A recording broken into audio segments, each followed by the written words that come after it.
Let me tell you guys a story about Joe. Joe was walking down the road he always walks down, and one day he fell into a hole. This was a deep hole, and he's trying to get out, yelling, "Somebody, somebody help, please." No one hears him. After a while, his professor passes by and looks down the hole like, "Joe, what are you doing down there?" And he's like, "Listen, I got stuck, I've been trying to get out, and I just can't make it." His professor looked and said, "If I help you, you might pull me down with you." He said, "I'm gonna go find some help." And he left Joe. After a couple hours, Joe starts screaming again, "Please, please, somebody help, help." His cousin passes by. It's like, "Joe, I was looking for you. What are you doing down there?" It's like, "Man, I got stuck, I'm trying to get out, and I just can't." And his friend's like, "You know what?" His cousin, "I told you not to walk down this road. You should have took a different road." And he said, "Good luck, I'm gonna try to get you some help, but I gotta go." So Joe's starting to feel bad. He's like, "I don't think I'm ever gonna get out this hole." He's yelling, and then finally, someone passes, an old classmate. He didn't even remember his name. He said, "Joe, is that you down there?"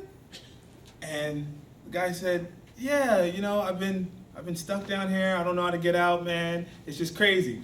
And his friend jumped in the hole. And he looked at his friend like, "Why'd you jump in here? Now we're both stuck."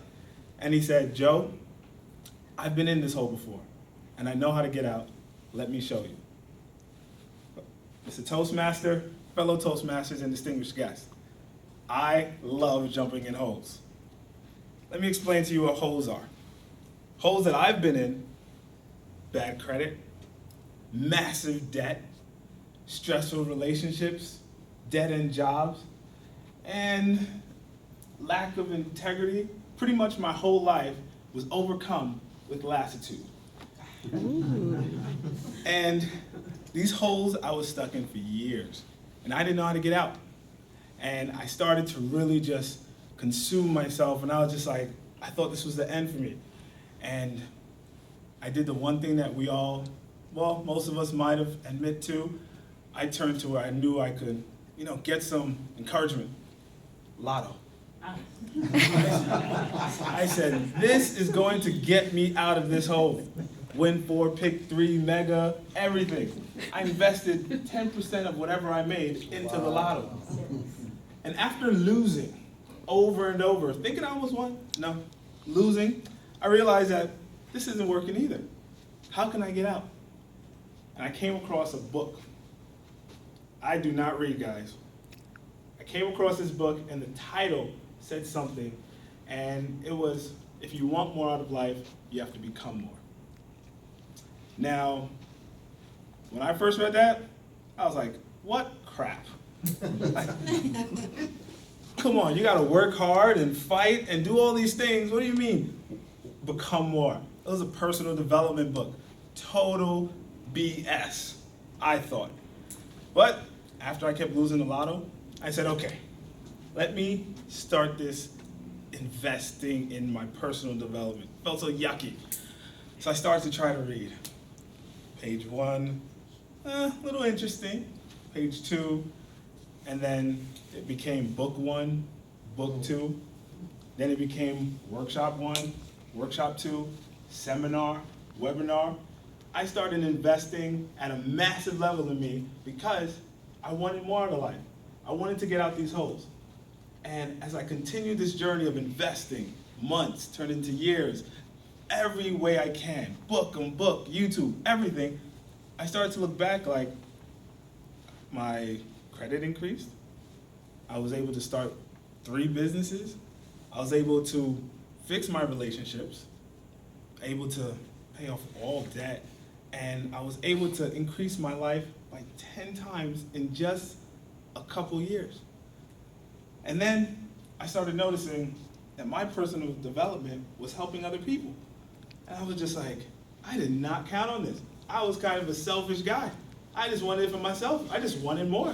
And the lotto wasn't working. If it worked, I would have went down that path.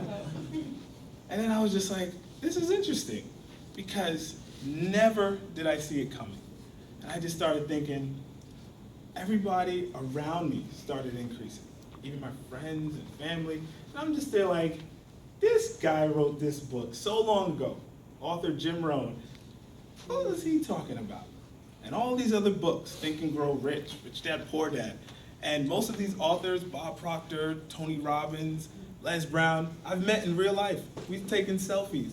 And it's just like, I never saw this coming. And you know, it's like, my friends, they see me now. I travel all the time. State, out of the country, just developing me. And some of them ask me, Quentin, how much money do you make? And I'm just like, the question they should be asking me is how much money have I made? Because it continually increases. Then they ask me, how do you get to leave all the time? You leave your wife and 4 kids at home.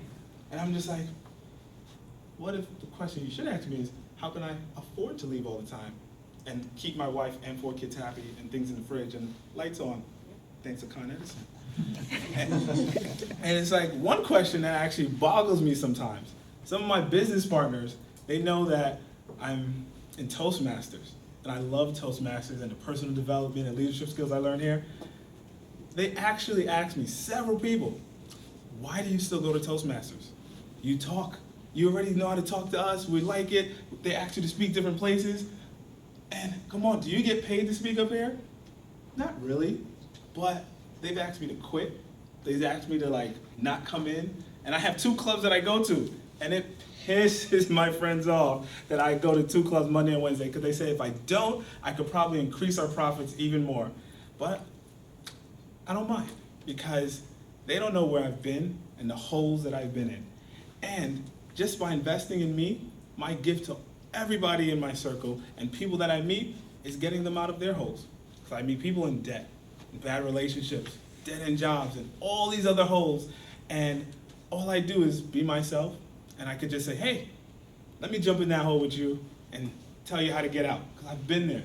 Some people like to get out. Some people settle and they don't. I don't mind because I know I'm out. And you know, all those friends and family members and everybody that Jesus don't understand, I remember the words of Les Brown. He said, he who knows, no answer is necessary. And he who does not know, no answer will suffice. I'm going to keep jumping in these holes. Mr. Toastmaster.